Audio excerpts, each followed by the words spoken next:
JKR അക്കാഡമിയിലേക്ക് എല്ലാവർക്കും ഒരിക്കൽ കൂടി സ്വാഗതം.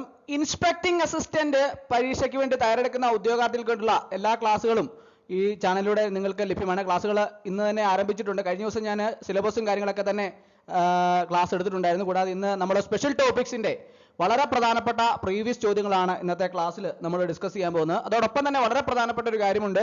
ഇതുമായിട്ട് ഈ തസ്തികയുമായിട്ട് ബന്ധപ്പെട്ട് വളരെ എളുപ്പത്തിൽ റാങ്ക് കരസ്ഥമാക്കാവുന്ന രീതിയിൽ എക്സാം ക്രാക്കറായിട്ട് തയ്യാറാക്കിയ റാങ്ക് ഫയൽ ലഭ്യമാണ്. ആവശ്യമുള്ള ഉദ്യോഗാർത്ഥികൾ ഉടൻ തന്നെ കോൺടാക്ട് ചെയ്യുക. ഡിസ്ക്രിപ്ഷൻ ബോക്സിൽ ഞാൻ നമ്പർ കൊടുത്തിട്ടുണ്ട്. നിങ്ങൾക്ക് എന്നെ കോൺടാക്ട് ചെയ്താൽ റാങ്ക് ഫയൽ മെയിൽ വഴിയോ വാട്സപ്പ് വഴിയോ അയച്ചു നൽകുന്നതാണ്. അപ്പോൾ നമുക്ക് ക്ലാസ്സിലേക്ക് ആദ്യത്തെ ക്വസ്റ്റ്യൻ നോക്കാം. ചുവടെ ചേർത്തിരിക്കുന്നവയിൽ അടിസ്ഥാന ഏകകം അതായത് ബേസ് യൂണിറ്റ് ഏതാണ്? 4 ഓപ്ഷൻസ് താഴെ കൊടുത്തിട്ടുണ്ട് അല്ലേ? അതിൻ്റെ അകത്ത് അടിസ്ഥാന ഏകകം അതായത് ബേസ് യൂണിറ്റ് ഏതാണെന്നാണ് ചോദിച്ചിട്ടുള്ളത്. Option A, B, C, D ഒന്ന് ആലോചിച്ച് നോക്കിയേ. ഏതാണ് ശരി ഉത്തരം? ഓപ്ഷൻ ഡി ആണല്ലേ, മോൾ ആണ്. മോൾ അടിസ്ഥാന ഏകകം ഏതാണ്? മോള്. മോൾ. ഓപ്ഷൻ ഡി ആണ് കറക്റ്റ് ആൻസർ. അടുത്ത ചോദ്യം. ഇന്ത്യയുടെ ദേശീയ സ്റ്റാൻഡേർഡുകൾ നാഷണൽ സ്റ്റാൻഡേർഡ്സ് സൂക്ഷിച്ചിരിക്കുന്ന ലാബോറട്ടറി ഏതാണ്? ഇന്ത്യയുടെ ദേശീയ സ്റ്റാൻഡേർഡുകൾ സൂക്ഷിച്ചിരിക്കുന്ന ലാബോറട്ടറി ഏതാണ്? 4 ഓപ്ഷൻ ഉണ്ട്. ഏതാണ് ശരി ഉത്തരം? ഒന്ന് ആലോചിച്ച് നോക്കിയേ. ഏതാണ് ശരി ഉത്തരം എന്ന്? ഓപ്ഷൻ സി ആണല്ലേ, national physical laboratory NPL, Delhi ആണല്ലേ. ഇന്ത്യയുടെ ദേശീയ സ്റ്റാൻഡേർഡുകൾ സൂക്ഷിച്ചിരിക്കുന്ന ലാബോറട്ടറി ഏതാണ്? National physical laboratory NPL. എവിടെയാണ്? ഡൽഹി ആണല്ലേ. അടുത്ത ചോദ്യം. ഇന്ത്യയില് ലീഗൽ മെട്രോളജി ആക്ട് പ്രാബല്യത്തിൽ വന്ന വർഷം ഏത്? ഇന്ത്യയില് ലീഗൽ മെട്രോളജി ആക്ട് പ്രാബല്യത്തിൽ വന്ന വർഷം ഏത്? 4 ഓപ്ഷൻ ഉണ്ട്. ഏതാണ് ശരി ഉത്തരം? ഒന്ന് ആലോചിച്ച് നോക്കി. ഏത് വർഷമാണ്?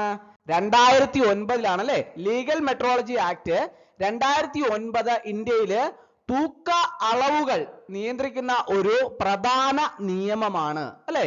അപ്പോൾ അത് മനസ്സിലാക്കിയിരിക്കണം. ലീഗൽ മെട്രോളജി ആക്ട് 2009 ഇന്ത്യയിലെ തൂക്ക അളവുകളൊക്കെ നിയന്ത്രിക്കുന്ന ഒരു പ്രധാന നിയമമാണ്. ഇത് നിലവിൽ പ്രാബല്യത്തിൽ വന്ന വർഷം ഏതാണ്? 2009. അടുത്ത ചോദ്യം. അളവ് തൂക്ക സ്റ്റാൻഡേർഡുകളുടെ സ്ഥാപനം അതായത് establishment of standards of weights and measures ഭരണഘടനയുടെ ഏത് ലിസ്റ്റിലാണ് ഉൾപ്പെടുത്തിയിട്ടിരിക്കുന്നത്? അളവ് തൂക്ക സ്റ്റാൻഡേർഡുകളുടെ സ്ഥാപനം ഭരണഘടനയുടെ ഏത് ലിസ്റ്റിലാണ് ഉൾപ്പെടുത്തിയിരിക്കുന്നത്? 4 ലിസ്റ്റുകളുടെ പേരുണ്ട്. അതിൻ്റെ അകത്ത് ഏത് ലിസ്റ്റിലാണ് ഉൾപ്പെടുത്തിയിരിക്കുന്നത്? ഒന്ന് ആലോചിച്ച് നോക്കിയേ. 3 ലിസ്റ്റുകളുടെ പേരും ഒന്ന് ഉൾപ്പെടുത്തിയിട്ടില്ല എന്നും പറയുന്നുണ്ട്. അതിൻ്റെ അകത്ത് ഏതാണ് കറക്റ്റ് ആൻസർ? ഏത്? ഓപ്ഷൻ ഏതാണ്? ഓപ്ഷൻ എ ആണല്ലേ, യൂണിയൻ ലിസ്റ്റ് ആണല്ലേ. Union list. അളവ് തൂക്ക സ്റ്റാൻഡേർഡുകളുടെ സ്ഥാപനം ഭരണഘടനയുടെ യൂണിയൻ ലിസ്റ്റിലാണ് ഉൾപ്പെടുത്തിയിരിക്കുന്നത്. അടുത്ത ചോദ്യം. International organisation of legal metrology OIML യുടെ ആസ്ഥാനം സ്ഥിതി ചെയ്യുന്ന രാജ്യം? ഇന്റർനാഷണൽ ഓർഗനൈസേഷൻ ഓഫ് ലീഗൽ മെട്രോളജിയുടെ ആസ്ഥാനം സ്ഥിതി ചെയ്യുന്ന രാജ്യം? 4 ഓപ്ഷൻ ഉണ്ട്. ഏതാണ് ശരി ഉത്തരം? ഒന്ന് ആലോചിച്ച് നോക്കി. ഏതാണ്? ഫ്രാൻസ് ആണല്ലേ. ഇന്റർനാഷണൽ ഓർഗനൈസേഷൻ ഓഫ് ലീഗൽ മെട്രോളജിയുടെ ആസ്ഥാനം സ്ഥിതി ചെയ്യുന്ന രാജ്യം ഫ്രാൻസ്. പ്രത്യേകം ഓർത്തിരിക്കണം കേട്ടോ. അടുത്ത ചോദ്യം. അളവ് തൂക്ക ഉപകരണങ്ങൾ പരിശോധനയ്ക്കായി ഹാജരാക്കേണ്ട സ്ഥലം നിശ്ചയിക്കുന്ന ഉത്തരവ് പുറപ്പെടുവിക്കുന്നതിനുള്ള അധികാരി ആര്?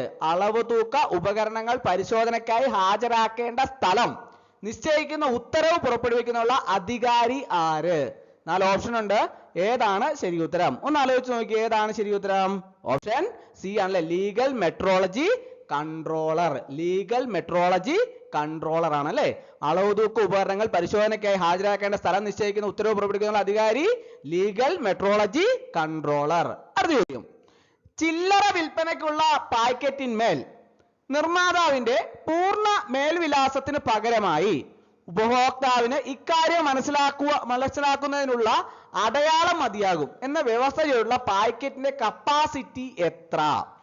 ചില്ലറ വിൽപ്പനയ്ക്കുള്ള പാക്കറ്റിന്മേൽ നിർമ്മാതാവിന്റെ പൂർണ്ണ മേൽവിലാസത്തിന് പകരമായി ഉപഭോക്താവിന് ഇക്കാര്യം മനസ്സിലാക്കുന്നതിനുള്ള അടയാളം മതിയാകും എന്ന് വ്യവസ്ഥ ചെയ്തിട്ടുള്ള പാക്കറ്റിന്റെ കപ്പാസിറ്റി എത്ര? 4 ഓപ്ഷൻ ഉണ്ട്. ഏതാണ് ശരി ഉത്തരം? ഒന്ന് ആലോചിച്ച് നോക്കി. ഏതാണ്? ഓപ്ഷൻ സി ആണല്ലേ, 10 ഘന സെന്റിമീറ്ററോ അതിൽ കുറവോ. 10 ഘന സെന്റിമീറ്ററോ അതിൽ കുറവോ അടയാളം മതിയാകും എന്ന് വ്യവസ്ഥയുള്ള പാക്കറ്റിന്റെ കപ്പാസിറ്റി എത്രയാണ്? 10 ഘന സെന്റിമീറ്ററോ അതിൽ കുറവോ. അടുത്ത ചോദ്യം, ഫ്യൂവൽ ഡിസ്പെൻസറിലൂടെ നൽകുന്ന പെട്രോളിന്റെയോ ഡീസലിന്റെയോ അളവ് ഉറപ്പുവരുത്തുന്നതിനായി ചില്ലറ വ്യാപാരി പമ്പിൽ സൂക്ഷിക്കേണ്ട അളവ് പാത്രത്തിന്റെ കപ്പാസിറ്റി എത്ര? ഫ്യൂവൽ ഡിസ്പെൻസറിലൂടെ നൽകുന്ന പെട്രോളിന്റെയും ഡീസലിന്റെയും ഒക്കെ അളവ് ഉറപ്പുവരുത്തുന്നതിനായിട്ട് ചില്ലറ വ്യാപാരി പമ്പിൽ സൂക്ഷിക്കേണ്ട അളവ് പാത്രത്തിന്റെ കപ്പാസിറ്റി എത്ര? 4 ഓപ്ഷൻ ഉണ്ട്. ഏതാണ് ശരി ഉത്തരം? ഏതാണ്? ഓപ്ഷൻ ഡി ആണല്ലേ, 5 ലിറ്റർ അല്ലെങ്കിൽ 10 ലിറ്റർ. 5 ലിറ്റർ അല്ലെങ്കിൽ 10 ലിറ്റർ ആണ് കപ്പാസിറ്റി. അടുത്ത ചോദ്യം, ഉപയോഗിക്കുന്ന സ്ഥലത്തു നിന്നും നീക്കുവാൻ കഴിയാത്ത അളവ് തൂക്ക ഉപകരണങ്ങള് മുദ്ര ചെയ്യേണ്ട തീയതിക്ക് എത്ര ദിവസം മുമ്പ് ഉപഭോക്താവ് ലീഗൽ മെട്രോളജി ഓഫീസർക്ക് റിപ്പോർട്ട് നൽകണം? ഉപയോഗിക്കുന്ന സ്ഥലത്തു നിന്നും നീക്കുവാൻ കഴിയാത്ത അളവ് തൂക്ക ഉപകരണങ്ങള് മുദ്ര ചെയ്യേണ്ട തീയതിക്ക് എത്ര ദിവസം മുമ്പ് ഉപഭോക്താവ് ലീഗൽ മെട്രോളജി ഓഫീസർക്ക് റിപ്പോർട്ട് നൽകണം? 4 ഓപ്ഷൻ ഉണ്ട്. ഏതാണ് ശരി ഉത്തരം? ഏതാണ്? ഓപ്ഷൻ ബി ആണല്ലേ, 30 ദിവസത്തിന് മുമ്പ് ഉപഭോക്താവ് ലീഗൽ മെട്രോളജി ഓഫീസർക്ക് റിപ്പോർട്ട് നൽകണം. അടുത്ത ചോദ്യം, ലീഗൽ മെട്രോളജി എന്നത് എന്താണ്? ലീഗൽ മെട്രോളജി എന്ന് നിങ്ങൾ കേട്ടിട്ടുണ്ടാവും, പക്ഷെ അത് എന്താണ് എന്നത് പലർക്കും അറിയാൻ പാടില്ല. 4 ഓപ്ഷൻ ഉണ്ട്. അതിനകത്ത് ഏതാണ് ശരി ഉത്തരം? ഒന്ന് ആലോചിച്ച് നോക്കി. ഏതാണ്?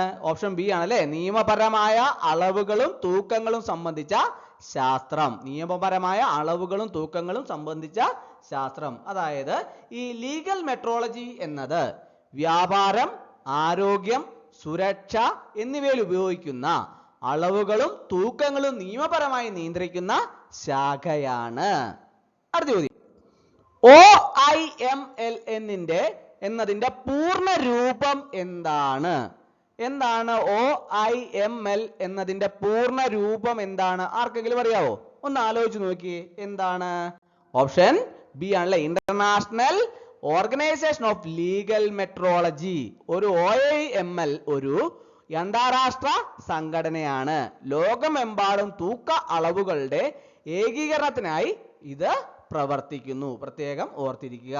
അപ്പോൾ ഇന്നത്തെ അടുത്ത ചോദ്യം, ഇന്ത്യയിലെ ദേശീയ ഭൗതിക ലാബോറട്ടറി ഏതാണ്? ഇന്ത്യയിലെ ദേശീയ ഭൗതിക ലാബോറട്ടറി ഏതാണ്? ഇന്ത്യയിലെ ദേശീയ ഭൗതിക ലാബോറട്ടറി ഏതാണ്? 4 ഓപ്ഷൻ ഉണ്ട്. ഏതാണ് ശരി ഉത്തരം? 4 ഓപ്ഷൻ ഉണ്ട്. ഏതാണ് ശരി ഉത്തരം? ഓപ്ഷൻ സി ആണല്ലേ, NPL. NPL എന്താണ്?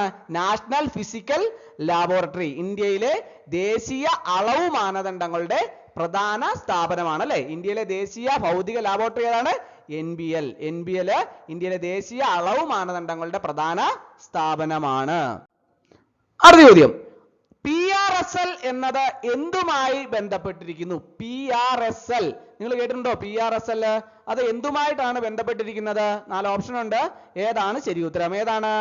ഓപ്ഷൻ എ ആണല്ലേ, റീജിയണൽ റഫറൻസ് സ്റ്റാൻഡേർഡ് ലാബോറട്ടറി. അതായത് റീജിയണൽ റഫറൻസ് സ്റ്റാൻഡേർഡ് ലാബോറട്ടറി. അതായത് PRSLകൾ സംസ്ഥാനങ്ങളിലെ അളവ് ഉപകരണങ്ങളുടെ കൃത്യത പരിശോധിക്കുന്നതിന് വേണ്ടിയിട്ട് ഉപയോഗിക്കുന്നു. പ്രത്യേകം ഓർത്തിരിക്കുക. PRSL എന്നത് എന്തുമായി ബന്ധപ്പെട്ടിരിക്കുന്നു? Regional reference standard laboratory. അവിടെ PRSLകൾ സംസ്ഥാനങ്ങളിലെ അളവ് ഉപകരണങ്ങളുടെ കൃത്യത പരിശോധിക്കാനായിട്ട് ഉപയോഗിക്കുന്നു. അപ്പോൾ ഇന്നത്തെ ക്ലാസ് എല്ലാവർക്കും ഇഷ്ടമായെന്ന് വിചാരിക്കുന്നു. ഒരിക്കൽ കൂടി എന്നോട് നിർത്തട്ടെ. നന്ദി, നമസ്കാരം.